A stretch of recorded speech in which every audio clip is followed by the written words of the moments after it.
Antes de que un terremoto sacuda el suelo, algo furtivo podría suceder. Un movimiento lento y silencioso sin ninguna sacudida. Nadie está consciente de que justo bajo sus pies, la tierra junta fuerzas para temblar violentamente y causará estragos, destrucción y devastación.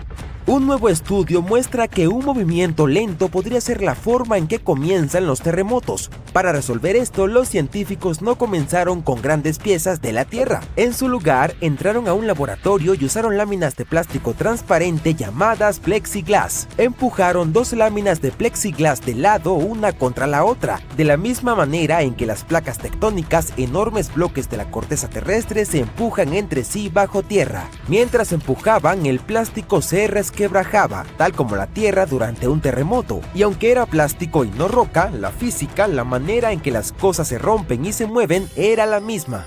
Los terremotos ocurren cuando dos placas tectónicas se deslizan en relación a la otra, pero se quedan atascadas. Los bordes entre ellas no se mueven fácilmente debido a algo llamado fricción. Es algo así como cuando tus zapatos se agarran al suelo. Con el tiempo las placas siguen moviéndose y se acumula el estrés. Es como doblar un palo. Al principio no se rompe, pero si sigues forzando, en algún momento se quebrará. El punto donde las placas están atascadas se llama falla, y hay una parte delgada y frágil en esa falla. Al decir frágil, me refiero a que no se dobla, simplemente se rompe. Así es como sucede. Primero se forma una grieta, es pequeña y se mueve lentamente. Aún no hay temblores, pero algo ya está ocurriendo bajo la superficie. La grieta se extiende, acumulando más energía. Cuando finalmente llega al borde de la zona frágil, ¡boom!, acelera, avanzando muy rápido, casi a la velocidad del sonido, y es entonces cuando la Tierra comienza a temblar. Entonces los científicos decidieron averiguar cómo comienza esa primera grieta. Llevaron a cabo su experimento, cuya configuración era similar a un tipo de falla en el mundo real llamada falla de deslizamiento lateral, como la falla de San Andrés en California. Aunque los materiales son diferentes, la forma en que se forman y se mueven las grietas es similar. El experimento ha ayudado a entender que los terremotos no siempre comienzan de manera repentina. A veces hay un inicio lento y silencioso como una señal de advertencia antes del gran temblor. Esta etapa temprana de un terremoto se llama frente de nucleación. Es como una semilla de una grieta que avanza con suavidad a través del material mucho antes de que ocurra cualquier ruptura real. Este movimiento silencioso y lento no libera energía en el entorno. Al principio, los científicos pensaban en las grietas como simples líneas unidimensionales, como un rascón recto en el papel, pero algo no cuadraba. El frente de nucleación de movimiento lento no se comportaba como una grieta rápida normal y no estaba claro por qué ni cómo de repente aceleraba y se convertía en un terremoto. La respuesta llegó cuando se dieron cuenta de que tenían que pensar en dos dimensiones en vez de una. En lugar de imaginar la grieta como una línea, comenzaron a pensar en ella como un parche, como un círculo en crecimiento que comienza en la superficie donde dos materiales se tocan. A medida que este parche se expande, más material a lo largo de sus bordes se rompe. Lo importante aquí es que la energía necesaria para romper el material está relacionada con cuán largo se hace el borde o el perímetro del parche. Cuanto mayor es el perímetro, más energía se necesita para seguir rompiendo. Por eso, este parche se mueve lento al principio. Aún no provoca la sacudida violenta que asociamos con un terremoto. ¿Cómo se mueve sin enviar ondas de sacudida? A esta etapa se le llama asísmica. Eventualmente, el parche de grieta en crecimiento se extiende más allá de la zona frágil especial donde los materiales están atascados. Fuera de esta zona, la energía necesaria para seguir rompiendo el material ya no aumenta. En cambio, ahora hay energía adicional acumulándose, más de la necesaria para que la grieta crezca lentamente. Esta energía extra no se queda en silencio. De repente, potencia la grieta para que se mueva mucho más rápido, convirtiéndola en una ruptura a toda velocidad. Ese es el momento en que comienza el terremoto y el suelo empieza a temblar.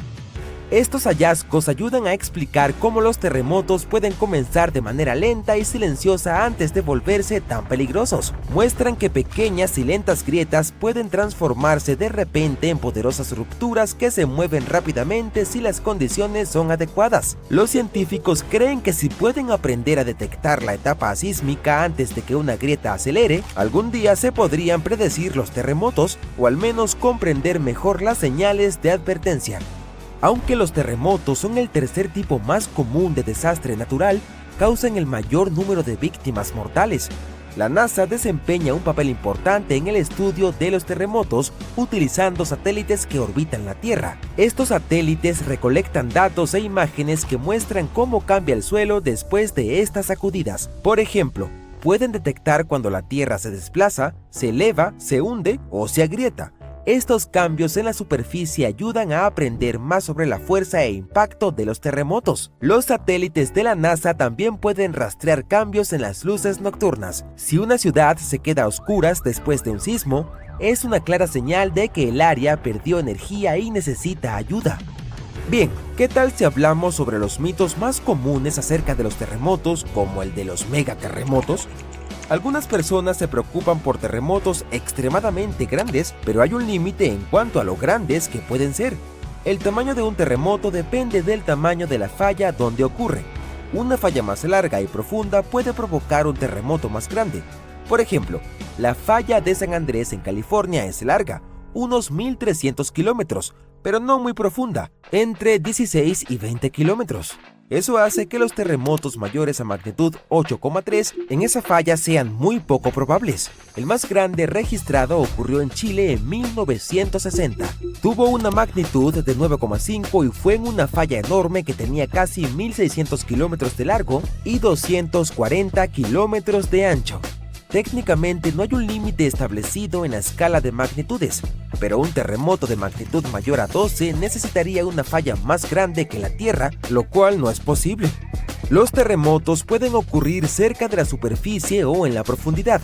La mayoría se produce en la corteza terrestre o en el manto superior hasta unos 800 kilómetros bajo tierra, pero los más profundos ocurren en la zona de subducción, lugares donde una parte de la corteza terrestre se desliza debajo de otra.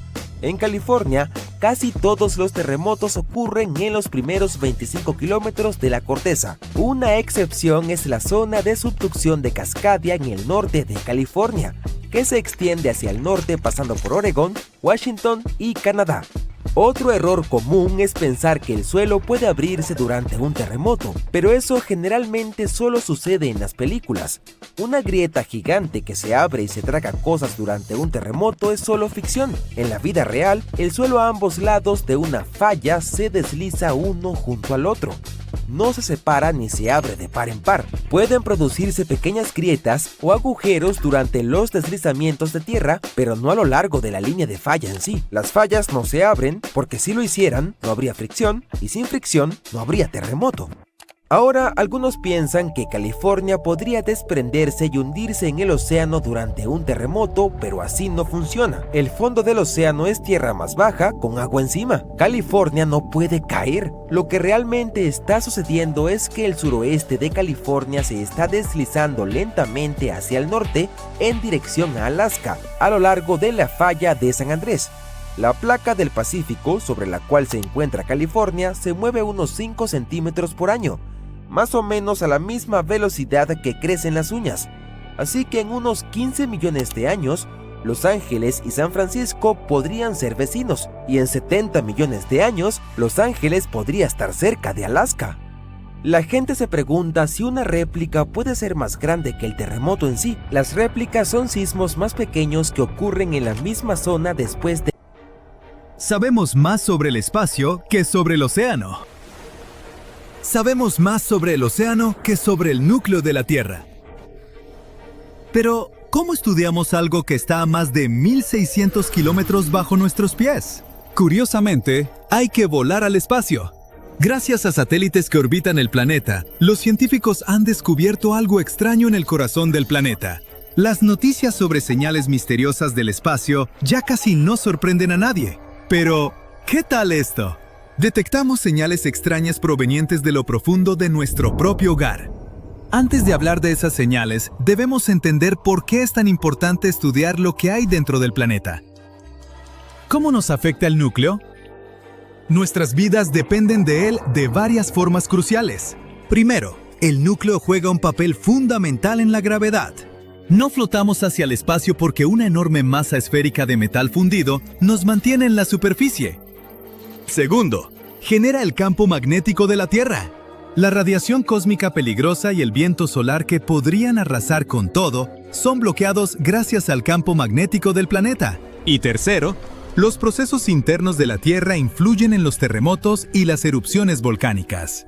Cualquier alteración en el núcleo y el manto puede cambiar la vida en el planeta. Y recientemente, los científicos registraron algo inusual proveniente de allá abajo. A principios de este siglo, Estados Unidos y Alemania lanzaron una misión llamada GRACE, el experimento de recuperación de gravedad y clima. Al principio, este proyecto usó 2 satélites para rastrear cómo se movía el agua alrededor del planeta y cómo se derretían los glaciares. Pero los satélites también podían medir el campo gravitacional de la Tierra. Si la gravedad era ligeramente más fuerte o débil en algunas regiones, uno de los satélites era atraído hacia ese punto y el otro medía el cambio en la distancia. En términos muy simples, entre más pesado es algo, más fuerte es su atracción gravitacional. En ciertas partes del planeta, la gravedad puede ser ligeramente mayor debido a grandes cambios geológicos, corrientes oceánicas o el derretimiento del hielo. Pero entre 2006 y 2008, los satélites GRACE detectaron un cambio extraño en la gravedad a lo largo de la costa de África. El derretimiento del hielo, el movimiento del agua y otros fenómenos naturales no podían explicar la anomalía. Nadie sabía qué era en ese momento. Pero años después, los científicos sugirieron que el origen de esta señal venía del núcleo de la Tierra. Los investigadores notaron que algunos minerales, como la perovskita, pueden sufrir una transición de fase cuando se exponen a enorme presión y calor extremo. Y hay muchas perovskitas en las capas superiores del manto.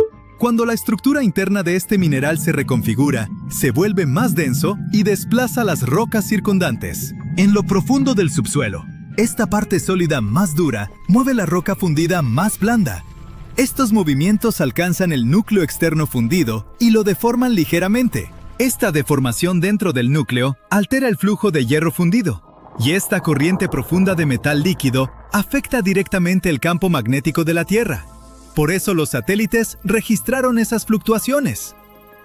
Entonces, ¿cómo nos afecta todo esto? Lanzamos satélites, usamos brújulas, dependemos del GPS. Todo esto funciona solo porque la gravedad y el campo magnético son estables, y ambos dependen del núcleo. Por eso es tan importante estudiar el corazón de la Tierra. Y para hacerlo, no necesitamos excavar miles de kilómetros. Los movimientos en la superficie pueden revelar lo que pasa adentro. Estudiar vibraciones en la corteza, registrar cambios gravitacionales, calcular, modelar y formar hipótesis. Todo suena un poco aburrido. ¿Hay otra forma de descubrir qué pasa allá abajo? Enviamos las Voyager al espacio, y algunas ya salieron del sistema solar. Descendemos a las profundidades de la fosa de las Marianas en batiscafos. Entonces, ¿cuál es el problema con perforar un pozo profundo en la corteza terrestre? La humanidad tiene algo de experiencia con esto. En los años 70, geólogos soviéticos comenzaron a perforar el pozo superprofundo de Kola. Se convirtió y sigue siendo el pozo artificial más profundo jamás creado. Su profundidad alcanza 12 kilómetros, más profundo que la fosa de las Marianas y más alto que el monte Everest. Han pasado más de 50 años y la humanidad no ha ido más profundo que 12 kilómetros. ¿Y sabes dónde comienza el núcleo de la Tierra? A unos 2.900 kilómetros de profundidad. Eso es casi 7 veces más lejos que la distancia a la Estación Espacial Internacional. Para llegar al núcleo, tendríamos que perforar un agujero 230 veces más profundo que el de Kola. Pero ese proyecto se cerró en 1992 y el pozo fue sellado en 2005. ¿Qué nos impidió cavar más profundo? Primero, la densidad de la roca. En las primeras etapas, el taladro cortaba fácilmente el granito, pero a unos 7 kilómetros de profundidad, la roca se volvió mucho más dura. El taladro se rompió varias veces. Los trabajadores tuvieron que cambiar la dirección de perforación para pasar por capas más blandas. Al final, la forma del pozo parecía una serie de luces colgando de un árbol de Navidad. Otro problema fue el calor. Entre más profundo iban los ingenieros, más caliente se ponía. Los científicos esperaban que, pasando los 3 kilómetros de profundidad, la temperatura sería de unos 100 grados centígrados. En realidad, entre más trabajaban, peor se ponía. Al final llegó a 180 grados centígrados. El lugar más caliente de la Tierra es el desierto de Sonora, a lo largo de la frontera entre México y Estados Unidos. Las temperaturas ahí pueden alcanzar los 80 grados centígrados. Eso es la mitad del calor que hay dentro de ese aterrador pozo. Y los desafíos no pararon ahí. A una profundidad de unos 4.500 metros, la roca se volvió porosa. El calor extremo le dio una extraña plasticidad. En lugar de piedra sólida, el taladro tenía que cortar algo más parecido a material ablandado y caliente que era casi imposible de perforar. Además, la estabilidad del pozo se volvió un peligro. A tales profundidades, las paredes podían colapsar en cualquier momento. Para perforar más profundo, la humanidad necesitaría tecnología completamente nueva. Un taladro capaz de trabajar a 260 grados centígrados. Esa es la temperatura que los científicos esperan en el manto superior, ubicado justo debajo de la corteza. Y para llegar ahí, tendríamos que perforar 40 kilómetros hacia abajo, casi 3 veces más profundo que el pozo de Kola. Hay muchos rumores sobre lo que supuestamente descubrieron los ingenieros en ese agujero. La afirmación más popular es que escucharon los gritos de miles de personas atrapadas en el ardiente infierno. Otras historias falsas afirman que los trabajadores enloquecieron después de ver algo horrible en el fondo, y por eso se detuvo el proyecto. Pero si ignoramos estos mitos, ¿qué encontraron realmente los científicos? Aprendieron que el modelo existente de temperatura del interior de la Tierra estaba equivocado. Hacía mucho más calor ahí abajo de lo esperado. Los geólogos pensaban que encontrarían la llamada discontinuidad de Conrad, una transición del granito al basalto. No encontraron tal límite. El verdadero descubrimiento fue un líquido a profundidades increíbles. Los científicos encontraron grietas llenas de agua salada.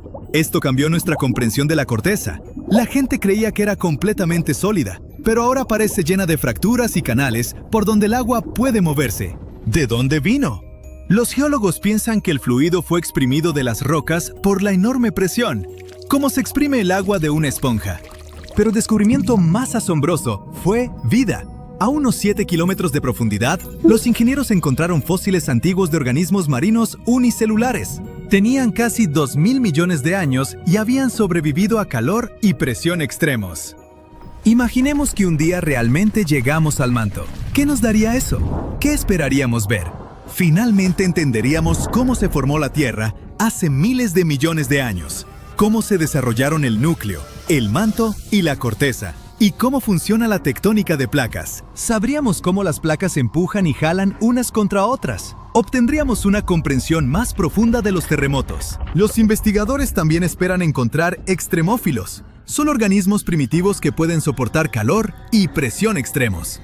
Si descubrimos vida cerca del manto, o incluso dentro de él, los científicos la estudiarán de cerca e intentarán entender cómo logra sobrevivir bajo condiciones tan brutales. Si aprendemos qué mantiene viva la vida en el ambiente más hostil bajo nuestros pies, podríamos aprender a proteger la vida en otros lugares extremos, desde las profundidades del océano hasta planetas distantes. Estudiar el corazón de nuestro planeta podría revelar tecnologías que apenas podemos imaginar hoy. Nuestro futuro podría depender de los misterios ocultos bajo nuestro propio mundo.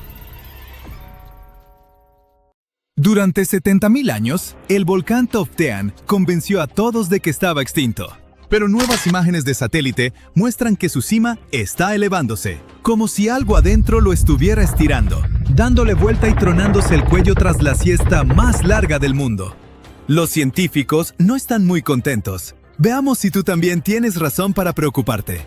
Los volcanes pueden despertar cuando los terremotos los sacuden o las tormentas alteran el agua subterránea. Pero los científicos investigaron. No hubo grandes terremotos ni lluvias fuertes en el sureste de Irán, donde se encuentra. Así que debe ser presión de gas o magma lo que está moviendo a Toftan.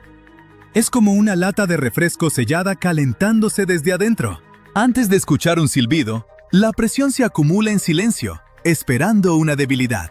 Por eso, el movimiento de Toftan es una gran señal de alerta. Los cambios de presión indican nueva actividad interna. Además, la fuente de presión bajo su superficie está a solo unos 500 a 630 metros de profundidad. Y eso no es mucho para un volcán. Cuando la fuente de presión está tan cerca de la superficie, puede provocar pequeñas explosiones de vapor o gas, aunque la lava nunca toque la superficie. Este tipo de explosión, llamada freática, ocurre cuando el agua subterránea se calienta tan rápido que explota como una olla de presión gigante. En las películas de Hollywood, las erupciones volcánicas siempre parecen ríos de lava persiguiendo gente por la calle.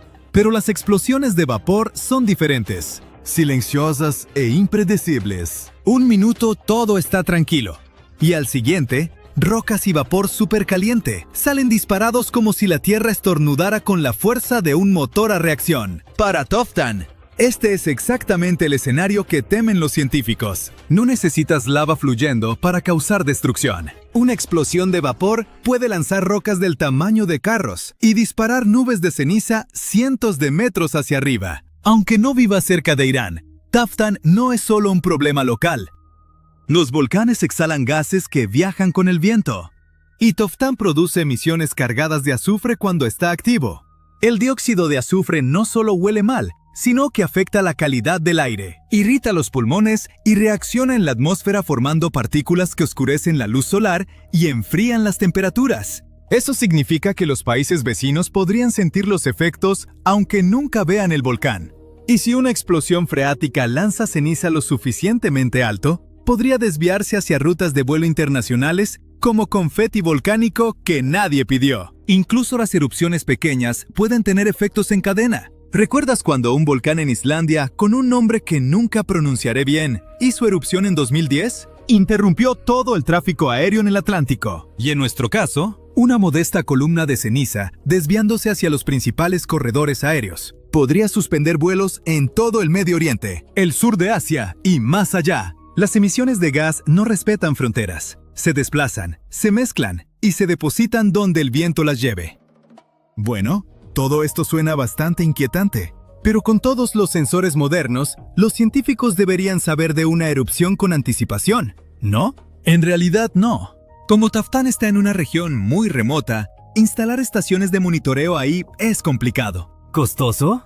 Y francamente, nunca fue prioridad porque todos asumían que el volcán estaba acabado. Así que ahora los satélites, no los instrumentos en tierra, hacen la mayor parte del trabajo. Los satélites ven el panorama general, pero los instrumentos en la montaña añaden detalle. Y por eso fue tan importante que Toftan fuera reclasificado de extinto a dormido. Porque los volcanes dormidos necesitan vigilancia las 24 horas. Cuando un volcán se clasifica como extinto, los países no invierten en planes de evacuación, mapas de riesgo o equipo de monitoreo. Cambiar el estatus de Toftan obligó a todos, desde funcionarios locales hasta científicos globales, a admitir que puede causar problemas. Y eso significa prepararse para la caída de ceniza, emisiones de gas, erupciones repentinas y las preguntas a largo plazo. Preguntas como, ¿y si este despertar no es temporal? ¿Y si es el inicio de un nuevo ciclo de actividad? A largo plazo, Toftan podría calmarse de nuevo, o podría estar entrando en un periodo de actividad renovada. Los volcanes no siguen tiempos humanos. Una fase corta para un volcán pueden ser días o años. Y la cima elevándose podría significar movimiento de magma más profundo, no solo un eructo superficial. Ha subido unos 9 centímetros en 10 meses, entre julio de 2023 y mayo de 2024. Y una montaña elevándose es como si la Tierra inhalara. Y si la Tierra inhala demasiado profundo, eventualmente exhala. Y en términos volcánicos, esa exhalación no es nada bueno. Ahora mismo, Toftan está inhalando, y nadie sabe cuándo planea exhalar. Esto ya suena a demasiado drama. Pero hay más de dónde vino. Algunos de los supervolcanes más grandes y furiosos de la Tierra están empezando a despertar. Cuando uno de estos monstruos hace erupción, todo el planeta lo siente, incluso gente que vive a miles de kilómetros de distancia. Los científicos se preocupan porque una supererupción podría avanzar más rápido que nuestra capacidad de preparar comida, evacuar ciudades o lidiar con el caos después. Eso es lo que hace a los supervolcanes tan aterradores. No solo la explosión, sino el poco tiempo que tendríamos para reaccionar. Si vives cerca de Nápoles, ya conoces al menos un supervolcán y cómo actúa. Las calles se agrietan, el vapor escapa de la tierra, el puerto se llena de sedimento y enchambres de pequeños terremotos sacuden las ventanas como truenos subterráneos. Todo eso viene de Campi Flegrei, una enorme caldera de supervolcán que hizo erupción por última vez en 1538. Durante años, los científicos interpretaron estas señales como advertencias clásicas de magma ascendente. Pero dos estudios recientes, uno en 2023 y otro en 2025, cambiaron completamente cómo entendemos lo que realmente está pasando. Y sorprendentemente, trajeron un poco de esperanza junto con el peligro. En 2023, los estudios se enfocaron en el dióxido de carbono, un gas que los volcanes expulsan cuando el magma empieza a activarse. En Campi Flegrei, los niveles de CO2 aumentaron después de 2005 a unas 4.000 a 5.000 toneladas al día, lo cual suena como magma subiendo rápido. Pero cuando los científicos revisaron otros gases como nitrógeno y helio, la química no encajaba para nada con esa idea. Resultó que el CO2 extra no venía de magma ascendente, sino de fluidos supercalientes bajo tierra, cocinando las rocas circundantes y liberando gas por sí solos. En el estudio de 2025, experimentos de laboratorio mostraron que los temblores vienen principalmente de un depósito sellado de agua y vapor subterráneo. Cuando esa tapa natural atrapa la presión, eventualmente se agrieta, libera vapor y desata temblores repentinos que la gente siente en la superficie. Esa idea también explica algo que siempre confundió a los científicos. Los terremotos usualmente empiezan cerca de la superficie y luego se mueven más profundo, lo opuesto a lo que haría el magma ascendente. Después del temblor más fuerte, el suelo suele hundirse un poco, como un globo desinflándose lentamente al soltar algo de aire. Sin embargo, nada de esto significa que Campi Flegrei sea de pronto seguro. El magma sigue bajo tierra, y las explosiones de vapor aún pueden lanzar rocas, ceniza y gas abrasador sin que la lava te advierta. Lo que realmente cambió es cómo los científicos piensan sobre el peligro. Solo observar y esperar ya no es suficiente. Si la humanidad solo tuviera 12 meses de advertencia antes de una erupción de supervolcán, lo pasaríamos muy mal. Almacenar comida, reubicar personas, mantener las cadenas de suministro, todo parecería casi imposible. Pero no te asustes todavía, porque las erupciones de supervolcanes son extremadamente raras. La última ocurrió hace unos 26.500 años en Nueva Zelanda. En promedio, los científicos creen que ocurre una supererupción aproximadamente cada 100.000 años. Pero la Tierra no sigue calendarios ordenados. A veces, estas erupciones se agrupan más cerca, y luego el planeta se queda tranquilo por mucho tiempo. Dos supererupciones masivas sacudieron el planeta en los últimos 100.000 años. Hace unos 74.000 años, el volcán Toba de Indonesia explotó con tal fuerza que lanzó ceniza por toda Asia. Bajó las temperaturas en todo el mundo y pudo haber llevado a los primeros humanos al borde de la extinción. Luego, hace unos 26.500 años, el volcán Taupo de Nueva Zelanda desató una erupción, cubriendo enormes áreas con ceniza y remodelando el paisaje que vemos hoy. Siempre existe la posibilidad de que otra supererupción llegue antes de lo esperado. Esa incertidumbre es lo que mantiene despiertos a los científicos por las noches. Prepárate porque uno de los volcanes más activos del Océano Pacífico podría estallar en cualquier momento. Los científicos que monitorean el monte submarino axial, una gigantesca fábrica de lava submarina cerca de la costa de Oregón, dicen que podría entrar en erupción en cualquier momento entre hoy y principios de 2026 como máximo. Sí, está bajo el agua, pero no te dejes engañar por la cobertura del océano. Esta bestia es casi 3 veces más alta que el Empire State Building. Este volcán se está inflando como un soufflé en un restaurante con estrella Michelin y los científicos están tan emocionados que lo transmitirán en vivo. En serio. Este volcán explotará en cualquier momento porque, bueno, se está inflando rápidamente. Durante los últimos meses, los investigadores han notado que el fondo del mar está elevándose. Es como si el axial estuviera haciendo su mejor imitación de un colchón de agua lleno de rocas fundidas. Los científicos llaman a esto inflación, que suena como algo de lo que te quejarías después de la cena de Navidad. Pero en términos de volcanes, significa que el magma se está acumulando bajo tierra, haciendo que el fondo marino se abombe como un soufflé que está a punto de colapsar. Ahora bien, una erupción volcánica submarina podría no sonar tan rara. Después de todo, la mayoría de la actividad volcánica de la Tierra ocurre bajo el mar. Aunque no lo creas, hay más de 1 millón de volcanes submarinos que arrojan lava silenciosamente bajo las olas mientras miras este video. El fondo oceánico es el mayor punto caliente volcánico de la Tierra.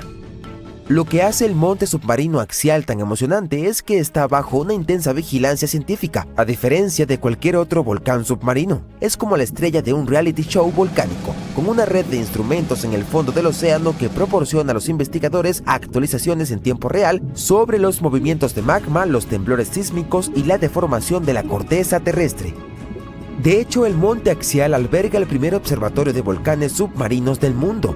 Desde la década de 1900, los científicos han estado vigilando constantemente cuando instalaron sensores que ahora transmiten datos en vivo directamente desde el lecho marino. Este tipo de monitoreo no se ve en ningún otro lugar y ha convertido al axial en una celebridad geológica cuyo comportamiento podemos seguir con una precisión notable. Además, el axial es muy predecible, erupciona cada década y, como era de esperar, se está preparando para otro espectáculo. A mediados de 2024 se había inflado casi al mismo nivel que antes de su última erupción, lo que significa que la cuenta regresiva ha comenzado. Los científicos están tan seguros de su programación que han instalado un calendario volcánico, esperando el día en que el axial decida hacer erupción. Pero espera, el axial no es un volcán submarino cualquiera, tiene estilo, personalidad y una identidad geológica propia. La mayoría de los montes submarinos suelen parecer conos o cúpulas aplanadas. El axial se ríe de la tradición con su caldera rectangular, poco convencional, un cráter de 3 por 8 kilómetros que parece haber sido diseñado por un geólogo con una regla y un resentimiento contra las curvas. La mayoría de los volcanes optan por la clásica forma circular, pero el axial fue completamente vanguardista. Esta caldera también está salpicada de fisuras, respiraderos, canales de lava y misteriosas estructuras en forma de domo que se elevan a cientos metros de altura. Es como si el volcán llevara una corona geométrica extravagante en lugar del habitual sombrero redondeado. Además, la ubicación del axial es como un excelente sector inmobiliario para fuegos artificiales geológicos. Se encuentra justo donde colisionan dos fuerzas principales. Primero está en la dorsal de Juan de Fuca, una cadena montañosa submarina formada donde dos placas tectónicas se separan lentamente, como un cierre que se deshace. Segundo, está situada sobre el punto caliente Cobb, un penacho de manto profundo que actúa como la astuta máquina de expreso de magma de la Tierra, que bombea roca fundida desde lo profundo del planeta alimentando toda una cadena de montes submarinos.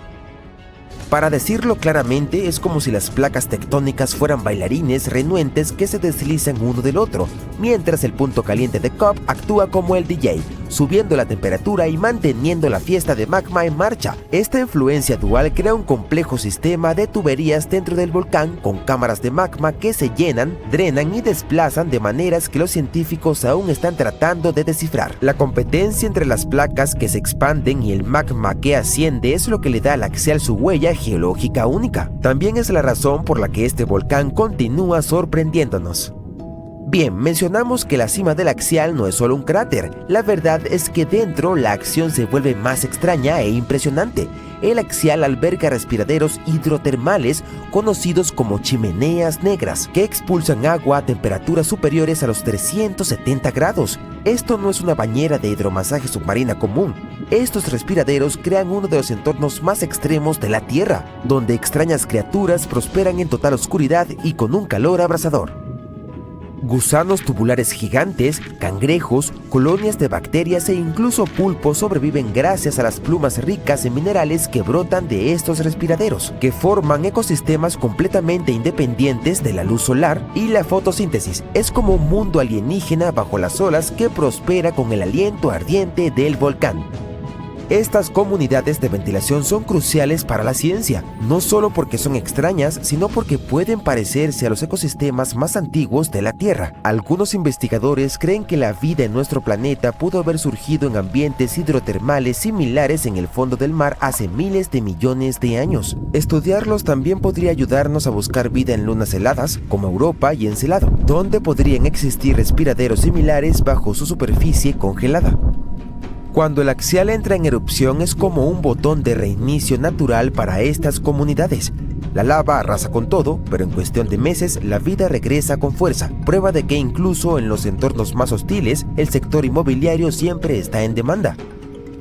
Para aquellos preocupados por tsunamis o desastres costeros, tranquilidad. Las erupciones del axial son el equivalente submarino de una olla de cocción lenta. La inmensa presión del agua mantiene las cosas relajadas, bueno, ardientes pero no explosivas. Por lo peor que ocurre es que algo de lava adorna el fondo del mar y algunos cangrejos tienen que encontrar nuevas ventilas en las que sentarse. Esto significa que no hay nubes gigantes de ceniza ni explosiones que podrían alcanzar la superficie. En cambio, la lava se escapa y se esparce por el lecho marino, a veces recorriendo kilómetros. Pero para los científicos esta erupción es un boleto de oro. Entender los patrones del axial podría ayudar a predecir erupciones en otros lugares, incluso en tierra firme. Además, sus extraños ecosistemas ofrecen pistas sobre cómo podría sobrevivir la vida en otros planetas. No está mal para un volcán que principalmente está ahí sentado con su forma rectangular. No obstante, la actividad del volcán se puede escuchar en forma de miles de pequeños terremotos cada día. ¡Miles! Como si el propio volcán estuviera gimiendo y crujiendo, preparándose para abrirse. De nuevo, no sentiremos nada, pero al menos ayudará a los científicos a rastrear los movimientos del magma y el ciclo eruptivo del volcán. Una de las partes más emocionantes de esta historia es que los científicos se están preparando para transmitir en vivo la próxima erupción del axial por primera vez. Imagina observar en directo un volcán submarino en acción, cubriendo el fondo del océano con lava fresca. Es como tener una vista de primera fila de un espectáculo de fuegos artificiales natural, a miles de metros bajo las olas. La transmisión en vivo será cortesía de la iniciativa de observatorios oceánicos que mantiene una serie de cables de fibra óptica que conectan directamente los instrumentos del axial a la costa. Este es el Wi-Fi del fondo marino y está a punto de transmitir roca fundida en alta definición. Y hay algo inesperado. Los científicos han notado un patrón curioso en las erupciones del axial. Las tres erupciones más recientes, en 1998, 2011 y 2015, ocurrieron entre enero y abril, los meses en que la Tierra comienza a alejarse del Sol. ¿Por qué? Podría tener algo que ver con la atracción gravitacional de la Luna. La órbita de la Luna hace que las mareas oceánicas suban y bajen, lo que cambia la presión en el lecho marino y podría ayudar a empujar la cámara de magma hasta su punto de ruptura. Supongo que la Luna no es solo una luz romántica en el cielo nocturno, podría ser la gran susurradora volcánica. Una cosa es segura, cuando el axial se despierte, será la erupción submarina mejor documentada de la historia, así que mantén los ojos bien abiertos. Este es un espectáculo natural que no querrás perderte, y quién sabe, si tenemos suerte. Mientras ves este video, pedazos de continentes se están desprendiendo lentamente desde abajo y son arrastrados hacia el manto oceánico, una capa caliente, mayormente sólida, que se mueve lentamente bajo el fondo del mar. En cuanto estos fragmentos llegan al manto, pueden provocar erupciones volcánicas en partes del océano donde no hay volcanes. Además, cuando los continentes se separan, no solo ocurre en la superficie, sino también muy profundo. Pero eso lo veremos después. Este proceso puede continuar por decenas de millones de años. El nuevo estudio muestra que el interior de la Tierra es aún más dinámico de lo que pensábamos. También explica por qué muchas islas volcánicas, incluyendo la isla de Navidad en el noreste del Océano Índico, contienen niveles inusualmente altos de ciertos elementos químicos. El asunto es que estos elementos normalmente solo se encuentran en la corteza continental. Bueno, los científicos sospechaban que estos elementos aparecían porque fuerzas poderosas en las profundidades de la Tierra tomaban viejos pedazos de roca reciclados y los mezclaban en el manto. Este proceso funciona un poco como cuando mezclas los ingredientes para hacer masa de pastel. Pero antes, los investigadores creían que esos elementos venían de dos fuentes principales: sedimentos que se hundieron en el manto cuando las placas oceánicas fueron empujadas hacia abajo, o de plumas del manto. Esas son columnas de roca caliente que ascienden desde lo profundo de la Tierra. Sin embargo, estas explicaciones no encajan con todas las observaciones. En algunas áreas volcánicas, casi no hay señales de que la corteza haya sido reciclada. En otros lugares, el manto parece frío y demasiado cerca de la superficie para ser afectado por la roca caliente ascendente. Los científicos se preguntaban cómo podía pasar esto. Ahora sabemos que parte del material en esas regiones proviene de pedazos de continentes que se hunden en lo profundo del manto, y estos pedazos afectan a los volcanes que se forman arriba. El nuevo estudio también sugiere una idea curiosa. Los continentes no solo se separan en la superficie, también se despegan desde abajo.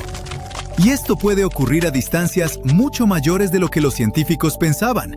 Los investigadores usaron simulaciones para descubrir cómo se comportan los continentes y el manto cuando son estirados por fuerzas tectónicas.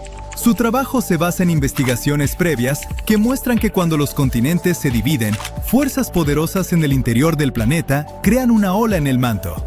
La ola se mueve a lo largo de la base del continente, a profundidades de unos 145 a 200 kilómetros. La ola se mueve extremadamente lento, como una millonésima de la velocidad de un caracol, y gradualmente arranca material de las raíces de los continentes. Estos fragmentos desprendidos son llevados hacia los lados, a veces más de 1000 kilómetros hacia el manto oceánico. Una vez ahí, pueden provocar erupciones volcánicas en el océano por decenas de millones de años. La investigación también muestra que el manto sigue sintiendo los efectos de la ruptura continental mucho después de que los continentes se han separado. Incluso después de que se forma una nueva cuenca oceánica, el manto sigue moviéndose, reorganizándose y transportando material enriquecido lejos de donde se originó. Para llegar a esta conclusión, los investigadores estudiaron datos geoquímicos de diferentes partes de la Tierra, incluyendo la provincia de montes submarinos del Océano Índico. Es una cadena de formaciones volcánicas que apareció después de que el supercontinente Gondwana se separó hace más de 100 millones de años. Sus modelos computacionales y pruebas químicas mostraron que justo después de que Gondwana se separó, mucho magma con químicos inusuales subió a la superficie. A lo largo de millones de años, esta firma química fue desapareciendo, mientras menos material subía de debajo del continente. El descubrimiento más inesperado es que esto ocurrió sin ayuda de esas columnas profundas de roca caliente que los científicos creían necesaria. Ahora, para tener una imagen más clara, echemos un vistazo al interior de nuestro planeta. La Tierra tiene unos 4.600 millones de años. Nació de una enorme nube de polvo y gas que lentamente se enfrió, se encogió y se endureció hasta formar el planeta que conocemos hoy. Al enfriarse, metales pesados como el hierro y el níquel se hundieron hacia el centro, y los materiales rocosos más ligeros flotaron hacia arriba. Esto creó la estructura en capas de la Tierra, donde cada capa tiene propiedades únicas. La corteza es como la piel de la Tierra. Es la capa más externa de nuestro planeta, hecha de roca sólida. Está dividida en enormes piezas llamadas placas tectónicas, que se desplazan lentamente con el tiempo. Hay dos tipos de corteza, la oceánica y la continental. La corteza oceánica tiene de 6 a 10 kilómetros de grosor. Está cubierta con una delgada capa de sedimentos como arena, arcilla y conchas. Debajo hay rocas densas como el basalto, rico en magnesio. La corteza continental es más gruesa que la oceánica y está bajo los continentes. Está hecha de rocas más ligeras. Debajo de la corteza está el manto. Representa más del 75% del volumen de la Tierra. La parte superior del manto es bastante rígida, pero más profundo se vuelve suave y parcialmente fundido, lo que le permite fluir lentamente. Este flujo es lo que mueve las placas tectónicas. En el centro de la Tierra está el núcleo. Está hecho principalmente de hierro y níquel, y tiene dos capas distintas, el núcleo externo y el interno. El núcleo externo es una capa líquida de hierro y níquel. Está increíblemente caliente, hasta 6000 grados centígrados, tan caliente como la superficie del Sol. El núcleo externo también genera el campo magnético de la Tierra, que nos protege de la radiación solar dañina. El núcleo interno es sólido, debido a la presión aplastante dentro del planeta. También está hecho de hierro y níquel. Ahora, la capa externa de la Tierra llamada litosfera está compuesta por la corteza y la parte superior del manto. Está dividida en grandes piezas llamadas placas tectónicas. Hay algunas placas muy grandes y muchas más pequeñas. 6 de las placas principales llevan el nombre de los continentes que cargan, como las placas norteamericana, africana y antártica. Pero incluso las placas más pequeñas juegan un papel importante. Por ejemplo, la pequeña placa Juan de Fuca es responsable de muchos volcanes en el noroeste del Pacífico de Estados Unidos. Las placas se mueven como un montón de viejas bandas transportadoras. Se mueven muy lento, de 2 a 5 centímetros por año. Pero a lo largo de millones de años, este movimiento moldea la cara de nuestro planeta. La mayoría de los terremotos, volcanes y formación de montañas ocurren donde las placas se encuentran, se separan o se deslizan una junto a otra. Hay tres tipos principales de límites de placas. Convergentes, cuando las placas se mueven una hacia otra. Divergentes, cuando se separan. Y transformantes, cuando se deslizan lateralmente una junto a otra. Cuando las placas tectónicas chocan, la corteza se arruga y se pliega, formando cordilleras. Hace unos 55 millones de años, India chocó contra Asia, creando lentamente el Himalaya, las montañas más altas de la Tierra. La colisión continúa hoy, así que las montañas siguen creciendo. El monte Everest, el punto más alto de la Tierra, podría incluso crecer un poquito más con el tiempo. En algunos límites convergentes, una placa oceánica se sumerge bajo una placa continental, en un proceso llamado subducción. La Tierra de arriba se eleva, formando montañas, y la placa que se hunde se derrite y provoca erupciones volcánicas. Así es como se formaron algunas montañas en los Andes de Sudamérica. Cuando dos placas oceánicas chocan, una usualmente se desliza debajo de la otra, creando fosas oceánicas profundas como la fosa de las Marianas en el Pacífico Norte, el punto más profundo de la Tierra. Estas colisiones también pueden formar volcanes submarinos, que eventualmente emergen del océano y se convierten en cadenas de islas, como Japón. En los límites divergentes, las placas tectónicas se alejan una de otra.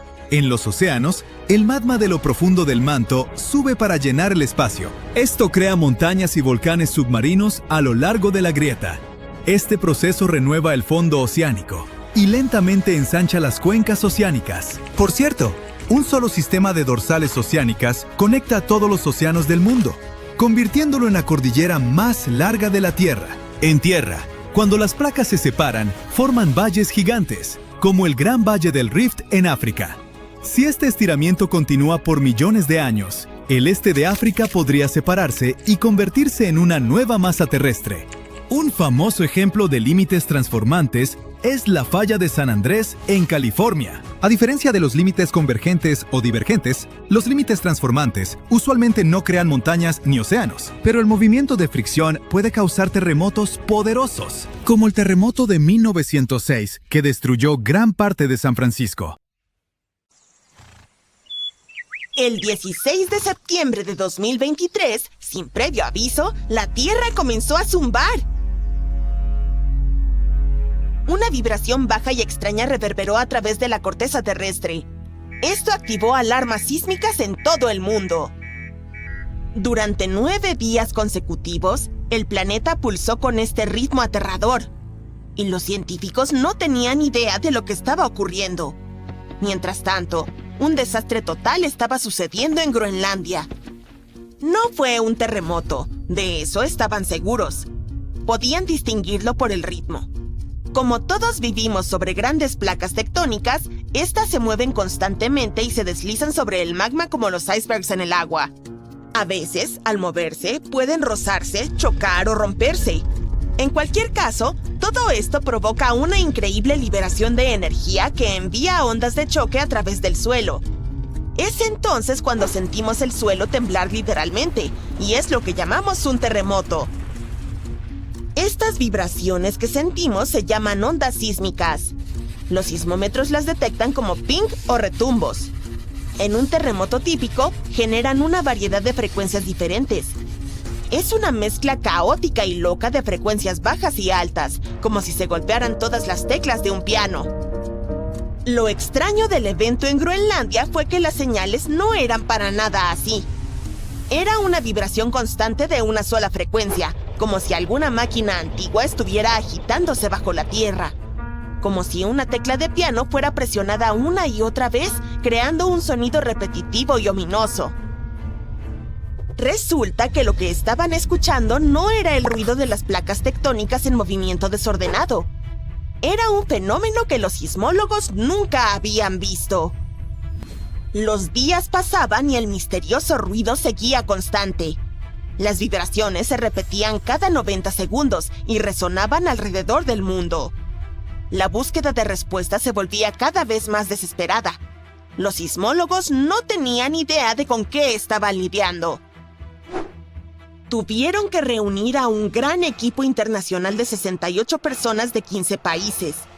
Todos estos científicos recopilaron datos sísmicos, imágenes satelitales y realizaron matemáticas avanzadas durante varios días. Hasta que finalmente se dieron cuenta de quién era el culpable: el agua. Todo ocurrió en una región remota y desolada del este de Groenlandia. Este lugar está lleno de fiordos, estrechas entradas del mar entre altos acantilados, como valles profundos llenos de agua rodeados de imponentes lados rocosos. En esta área, rodeada de picos escarpados y aguas heladas, el aire estaba quieto. El paisaje parecía congelado en el tiempo. Nada aquí había cambiado mucho durante años, hasta que un día... un deslizamiento de tierra colosal ocurrió en el fiordo de Dixon. Uno de esos escarpados lados de la montaña, que se eleva sobre el fiordo a casi 1,220 metros de altura, colapsó en un deslizamiento masivo. Imagina un enorme trozo de esta montaña desmoronándose y cayendo estrepitosamente en el fiordo abajo. Esto envió una avalancha de roca y hielo hacia el agua. El impacto fue simplemente apocalíptico. 25 millones de metros cúbicos de escombros. Eso es suficiente hielo y roca para llenar 10,000 piscinas olímpicas o 10 grandes pirámides de Giza. Y toda esta pesadilla cayó al agua con tal fuerza que inició un tsunami de aproximadamente 110 metros de altura, más alto que la Estatua de la Libertad hacia el aire. Lo más loco es que esta ola increíblemente poderosa quedó atrapada en el fiordo por los acantilados estrechos, incapaz de escapar. Es como el agua chapoteando en una bañera cerrada. Durante 9 días, el megatsunami continuó agitándose a través de él. Por eso escuchamos este zumbido interminable. Era un vaivén rítmico del agua golpeando contra las paredes. Las ondas de choque se propagaban profundamente en la corteza terrestre, vibraciones tan fuertes que fueron detectadas por sismómetros en todo el mundo. Este fue un fenómeno tan raro, tan sin precedentes, que dejó a los científicos atónitos. Resultó ser una tormenta perfecta de elementos. Un glaciar, debilitado por años de calentamiento, ya no podía soportar el peso de la montaña encima. Este colapso era inevitable, y el caos literalmente sacudió la Tierra hasta su núcleo. Y la gente suele frecuentar esta área, con cruceros que pasan cerca, así que somos afortunados de que no se perdieran vidas en el desastre. Sin embargo, fue una situación crítica. Un crucero turístico, varado en la zona apenas 2 días antes, escapó por pura suerte del alcance del tsunami. Pero eso no significa que no haya habido pérdidas. Las olas destruyeron un sitio inuit cercano, que había permanecido intacto por más de 200 años. También arrasaron con las chozas de una estación de investigación que estaban a unos 70 kilómetros de distancia. Las vibraciones viajaron desde Groenlandia hasta el Polo Sur en menos de 1 hora. Esto solo demuestra cuán peligrosos pueden ser los eventos como este. Y este no es el único lugar donde están ocurriendo tales catástrofes. En la hermosa comunidad de Ranchos Palos Verdes, California, el suelo se está desplazando tan rápidamente que está destruyendo casas. La tierra allí siempre ha sido algo inestable. Tiene una geología única. Está construida sobre un suelo blando y rico en arcilla y se asienta sobre una falla geológica, lo que la hace propensa a deslizamientos de tierra. Esto significa que esta tierra es propensa a cambios naturales lentos a lo largo de muchos años, incluso cuando no hay un clima extremo. Ha sido así durante décadas, pero generalmente es lento y bastante manejable, alrededor de 0,3 metros por año. Imagina un árbol con el que jugabas de niño moviéndose 6 metros hacia la izquierda a medida que creces. Durante décadas, los residentes se adaptaron. Construyeron sus hogares sobre vigas ajustables.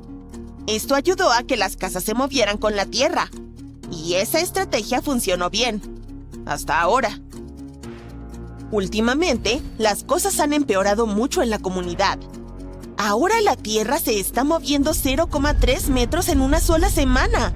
Sería como si el mismo árbol se hubiese movido casi 293 metros desde que eras niño. Los últimos 2 años también ha habido fuertes lluvias y el clima ha estado empeorando. Esto aumentó el contenido de agua en el suelo. La tierra se volvió más pesada y más propensa a movimientos rápidos. Ahora, este lugar que una vez fue un idílico escape junto al mar, se ha convertido en una zona de desastre. Han aparecido grietas en armarios, jardines y caminos que se han vuelto más grandes con cada día que pasa. Las calles, que antes eran lisas, ahora están curvadas y torcidas, lo que ha convertido las carreteras en un loco parque temático. Las casas que solían mantenerse firmes están siendo arrancadas de sus cimientos, algunas de ellas partidas por la mitad. Una de las casas tenía la puerta principal a casi 2,5 metros sobre el suelo. Barrios enteros han quedado sumidos en el caos. Las empresas de servicios públicos tuvieron que cortar el gas y la electricidad indefinidamente para prevenir posibles desastres. El área más afectada es el barrio costero de Portuguese Bend, donde los residentes están viviendo al límite, literalmente. Siempre tuvo increíbles vistas al océano y frescas brisas marinas, con caballos y pavos reales todavía recorriendo las calles arboladas. Pero ahora es como si hubiera ocurrido un terremoto, solo que esta vez la tierra no se detiene. Para muchos, este lugar se siente como el paraíso, si tan solo la tierra dejara de moverse bajo sus pies. Sin embargo, los lugareños no se rinden. Algunos han tenido que irse, pero muchos están decididos a quedarse y luchar, a pesar de la destrucción. Aún así, tienen que invertir cientos de miles de dólares para salvar sus propiedades. La gente ha instalado generadores para mantener las luces encendidas y ha montado sistemas de alcantarillado y bombas para drenar el agua. Frankenstein, un tiempo increíblemente frío y toneladas de lava. ¿Qué tienen estas cosas en común? Todas se remontan al Monte Tambora. Este volcán de Indonesia tuvo un impacto tan grande que las consecuencias se sintieron en Suiza incluso un año después, y estos lugares están separados por miles de kilómetros. Pronto podríamos enfrentarnos a algo similar de nuevo. Quédate aquí porque estoy a punto de revelar el lugar exacto donde se espera que ocurra la próxima erupción en 2025. En 1815, el Monte Tambora hizo erupción con una fuerza sin precedentes y envió una colosal nube de partículas finas a la atmósfera. Esta nube reflejaba la luz solar y provocó un enfriamiento global e incluso el año sin verano en 1816. Las temperaturas se desplomaron, las cosechas fracasaron y las familias de todo el mundo enfrentaron escasez de alimentos e incluso diversos problemas de salud. Dato curioso: Frankenstein apareció debido al clima anormalmente frío del verano de 1816. La autora, Mary Shelley, quedó atrapada en interiores en Suiza y escribió esta historia para pasar el tiempo. Pero ese es el único resultado positivo. En Inglaterra e Irlanda, la gente luchaba por encontrar comida. Las cosechas fueron muy malas y este año sin verano costó muchas vidas, todo por la erupción en Indonesia. Si bien muchos otros volcanes han hecho erupción desde entonces, ninguno ha tenido consecuencias tan dramáticas como el Tambora. Sin embargo, el profesor de climatología Markus Stoffel de la Universidad de Ginebra cree que las erupciones potencialmente graves no son solo cuestión de suerte, sino de tiempo. Así que depende de nosotros. Podemos quedarnos quietos y esperar lo inevitable, o podemos empezar a prepararnos. Esta futura erupción ocurrirá en un mundo que es muy diferente del de 1815. No solo nuestro planeta está ahora más densamente poblado, sino que también hemos pasado por cambios irreversibles que afectan nuestra vida diaria. Bien, si piensas que los volcanes siempre son los malos del cuento, estás en un error. De hecho, han desempeñado un papel crucial en la evolución de nuestro planeta. Ayudan con la formación del terreno, el desarrollo de la atmósfera y la modulación del clima. Basta con mirar a Yellowstone, por ejemplo. Cuando la lava espesa emergió a la superficie, se extendió por el paisaje y transformó la zona para siempre. Cuando los volcanes hacen erupción, liberan una mezcla de lava, cenizas y gases, incluyendo dióxido de carbono. Pero no te preocupes, en comparación con las emisiones de los combustibles fósiles, la cantidad de los volcanes es bastante pequeña. Lo que realmente están vigilando los científicos es el dióxido de azufre, ya que puede tener un gran impacto en nuestro clima. Cuando ocurre una erupción volcánica importante, puede lanzar dióxido de azufre hacia la estratosfera, que se encuentra aproximadamente a 11 kilómetros de altura en la atmósfera. Una vez allí, se transforma en diminutas partículas de aerosol que dispersan la luz solar y enfrían el planeta. Sin embargo, este efecto de enfriamiento no es inmediato. Esas partículas pueden permanecer durante un par de años e incluso circular por todo el mundo. Hoy en día, contamos con equipos especiales para monitorear las emisiones de dióxido de azufre desde el espacio. Tomemos como ejemplo el Monte Pinatubo en Filipinas. Durante su erupción de 1991, liberó alrededor de 15 millones de toneladas de dióxido de azufre. Ahora bien, aunque eso es mucho, no fue tanto como en la erupción del Tambora. Aún así, el Pinatubo logró reducir las temperaturas globales en aproximadamente medio grado durante varios años. El Tambora, por su parte, bajó las temperaturas globales promedio en aproximadamente 3 grados. Sé lo que podrías estar pensando. Eso no es mucho. Pero créeme, marca la diferencia. Si el planeta se calienta solo 1 grado, podría afectar los niveles del mar. Los expertos piensan que podríamos ver un aumento de hasta 20 centímetros para finales de este siglo. Esto podría eliminar gran cantidad de tierras de cultivo y hábitats costeros, lo que sería un gran golpe para muchas comunidades. Entonces, tal vez una erupción volcánica que pueda enfriar el planeta sea como un mecanismo natural que nos ayuda. No exactamente. Aunque sí enfría el planeta, no te dejes engañar pensando que es el tipo de frescura que nuestro mundo necesita. Estos cambios de temperatura pueden afectar los cultivos, como ocurrió en 1816. También hay evidencia de que las grandes erupciones pueden interrumpir los patrones de lluvia y provocar así condiciones más secas en las regiones de monzón en África y Asia. Verás, el monzón de verano depende de la diferencia de temperatura entre la Tierra y el océano, la cual puede ser alterada por la actividad volcánica. Curiosamente, un clima más cálido puede potenciar los efectos de enfriamiento de las erupciones volcánicas. Los expertos explican que la formación y el movimiento de las partículas de aerosol dependen de las condiciones climáticas. A medida que las temperaturas globales aumentan, una circulación de aire más rápida puede dar lugar a partículas de aerosol más pequeñas, que son más efectivas para dispersar la luz solar y, por lo tanto, intensificar el efecto de enfriamiento. Los océanos también contribuyen a esta dinámica. Una superficie oceánica en calentamiento crea una capa estratificada que dificulta la mezcla de aguas cálidas y frías, lo que podría significar que las erupciones volcánicas enfrían principalmente la capa superior del océano y la atmósfera por encima de ella, según Stoffel.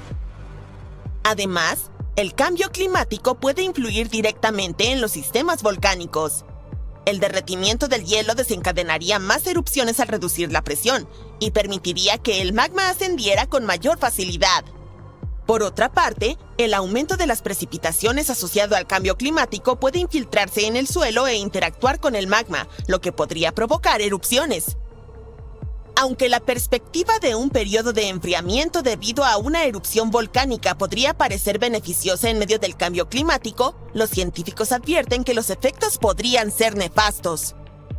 Las consecuencias inmediatas podrían ser graves, especialmente para las 800 millones de personas que viven cerca de volcanes activos. Una erupción importante devastaría ciudades enteras. Por ejemplo, Campi Flegrei, ubicado cerca de Nápoles, Italia, está mostrando signos de aumento de actividad y amenaza la vida de alrededor de 1 millón de personas. Si eres de Oregón, ten cuidado, ya que los expertos dicen que este estado podría tener erupciones volcánicas. ¿Estás asustado? No lo estés. En realidad, no es tan aterrador como parece. Permíteme explicar por qué. Hay más de 80 volcanes en Oregón, pero no nos interesa ninguno de ellos en particular porque es un volcán submarino el que probablemente hará erupción en 2025. El monte submarino axial es el volcán más activo del noroeste del Pacífico. Sin embargo, sigue siendo en gran parte desconocido para el público debido a su ubicación a unos 480 kilómetros de la costa y más de 1,5 kilómetros bajo la superficie del océano. Aunque se espera que su próxima erupción no represente una amenaza de tsunami ni terremotos significativos en tierra debido a su profundidad y su distancia de la falla de Cascadia, los datos recopilados al estudiar sus erupciones pueden mejorar nuestro monitoreo de los volcanes más peligrosos. La llamamos una erupción amistosa, ¿te parece? En realidad, predecir erupciones es un esfuerzo complejo. A menudo nos encontramos con titulares alarmantes, como Yellowstone está a punto de estallar. ¿Debemos tomar en serio estas afirmaciones? En realidad, no. Es cierto, Yellowstone se encuentra sobre un supervolcán activo que ha experimentado 3 grandes erupciones explosivas en los últimos 2 millones de años. La última erupción ocurrió hace unos 70,000 años, y la explosión más importante fue hace alrededor de 631,000 años, que formó la enorme caldera de Yellowstone. Naturalmente, muchas personas están interesadas en saber si Yellowstone volverá a hacer erupción y cuándo podría suceder. Afortunadamente, los científicos están utilizando nuevas técnicas para ahondar en estas cuestiones. Un estudio reciente sugiere que es poco probable que Yellowstone pase por otra erupción importante en el futuro cercano.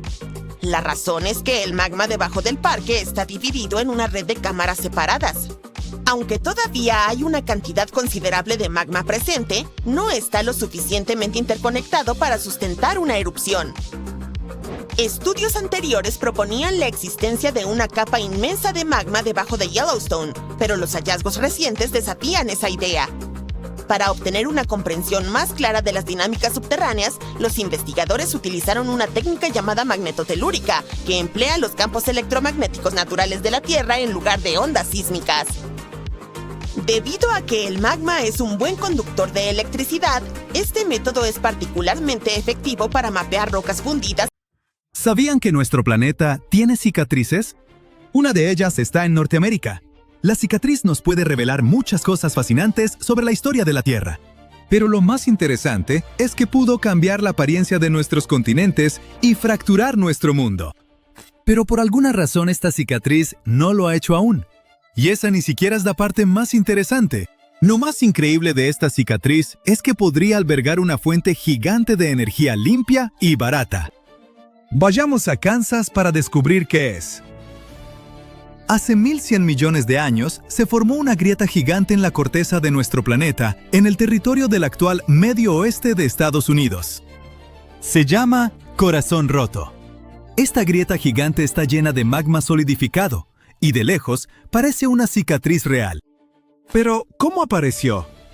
Corazón Roto era un antiguo valle de Rift, una enorme falla geológica que forma depresiones alargadas en la corteza terrestre. Ocurrió porque las placas tectónicas se separaron. Es como las piezas de un rompecabezas que de repente comenzaron a separarse. En ese momento, miles e incluso millones de toneladas de magma brotaron de las profundidades de nuestro planeta. Ese evento pareció un verdadero apocalipsis y duró unos 100,000 años, pero luego se detuvo y los científicos no saben por qué. Si el proceso de ruptura hubiera durado más, lo más probable es que el continente de Norteamérica se vería diferente hoy, o ni siquiera existiría. Ahora mismo, esta falla parece una herradura gigante que se extiende desde Kansas, al norte hasta el lago Superior, y al sur hasta Michigan. Pero algunos estudios indican que la falla puede ser más grande y extenderse aún más al sur, y el ancho de la falla podría igualar el ancho del Mar Rojo. Después de que la ruptura se detuvo, todo el valle se cubrió de colinas y árboles. La falla misma está cubierta por una gruesa capa de rocas sedimentarias, así que es bastante difícil de rastrear. Las partes más notables de la grieta están en el área del lago Superior. Ahora, todo se ve tranquilo y hermoso, pero en el pasado había fuentes y ríos de lava, terremotos, una olla hirviendo a escala planetaria. Todo lo que queda de eso son depósitos de basalto, una roca oscura y densa que se forma de la lava enfriada. Había tanto basalto que su peso empujó el valle cada vez más profundo en la corteza terrestre. Incluso cuando las erupciones y la ruptura pararon, el valle continuó hundiéndose por la enorme masa de este sedimento. Luego, secciones masivas de la corteza terrestre a ambos lados del valle empezaron a contraerse, y las piezas del rompecabezas lentamente empezaron a juntarse.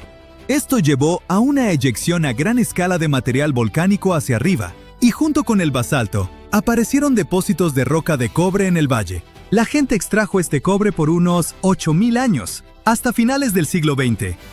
Las minas de cobre finalmente cerraron, pero ahora parece que la industria está regresando. Sin embargo, Corazón Roto no le interesa a la gente solo por sus reservas de cobre.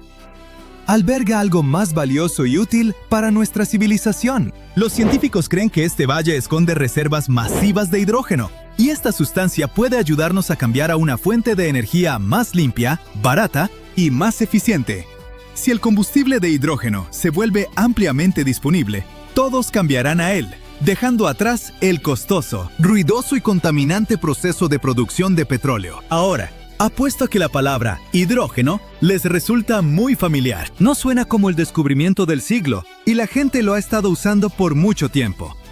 Por un lado, tienen razón, pero no del todo. El 90% del hidrógeno producido por humanos se usa como materia prima para la industria química.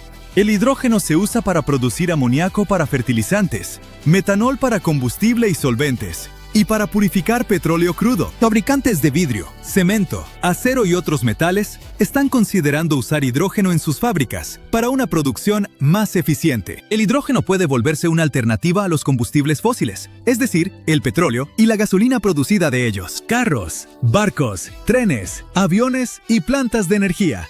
Todos estos podrían cambiar a hidrógeno pronto. En este caso, la producción puede ser más barata y mejor para la naturaleza.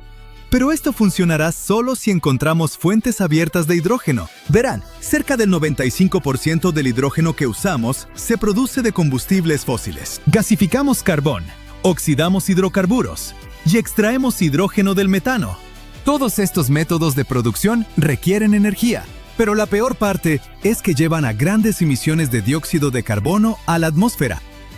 Pero ¿qué tal si encontramos fuentes de hidrógeno puro que no requieran procesamiento? Entonces, ahorraremos energía para su producción y haremos el planeta más limpio. ¿Pero dónde podemos encontrar esas fuentes? Los científicos dicen que hay muchas por todo el planeta, y una de las más grandes está en el Valle del Rift en el medio oeste de Estados Unidos. ¿Pero cuál es el problema con ir y extraerlo? Bueno, no es tan sencillo. Para extraer hidrógeno puro, se necesitan 3 condiciones. La primera es la fuente de hidrógeno misma, lo cual es bastante lógico. La segunda son rocas almacén, o sea, contenedores naturales donde se guarda este hidrógeno. Y la tercera son sellos naturales, que evitan que el gas escape. En otras palabras, estos sellos funcionan como la tapa de una botella, no permiten que la sustancia escape. Así que en general, es necesario encontrar dónde se libera el hidrógeno, dónde se acumula y dónde se almacena.